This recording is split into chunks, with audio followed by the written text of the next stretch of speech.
I decided to get into the rabbit hole of the recession, the housing bubble. These are my thoughts, and I think that it's important to share information when you get information, and then we can make our decision from there together. I personally don't have a direct answer. I've done my own sleuthing. I've talked to my fellow peers in the industry, subject matter experts on everything, and I've come up with points that are valid and points that are controversial, and I mean, it really just makes for an interesting conversation. And this is already like a super heated debate, and it's gonna continue, and I don't see that stopping. So an indicator that is commonly used to determine if we are in a recession or not is 2 consecutive quarters of negative GDP growth. We have surpassed that, or we're right at it actually. We passed that mile marker, which in theory says that we're already in a recession, right? So let's think back to the beginning of COVID when we were all told, stay at home, work from home, learn from home. We're now having to provide a catch-all space, which is our homes, right? So people were moving away from the cities, and people were expanding because they were having to find a place they could work, play, live safely, and provide that for their families.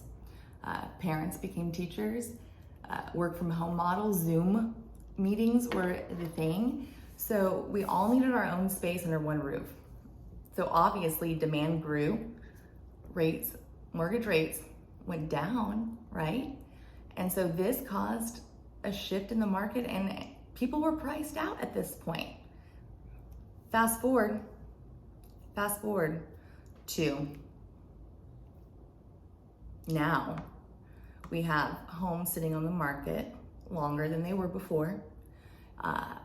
Definitely a buyer's market at some point right now, because we are having to drop these prices. Home builds are on pause and the demand has gone down, but prices are still high and rates are obviously still high. Keep in mind that it wasn't an equal playing field to begin with. We had some regions that were really ramping up and the demand was there. People were going out into the suburbs or going into certain cities and being able to work from home. So the interest level expanded. And then we have other places in the region that were, I guess, a little bit more undervalued, underpriced for what there could be. So all who play aren't treated equal in this case.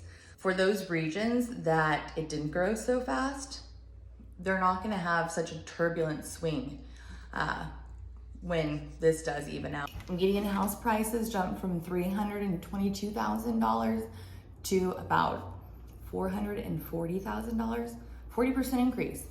Crazy. All in all, we're just gonna have to wait and see is what it comes down to. The more you know.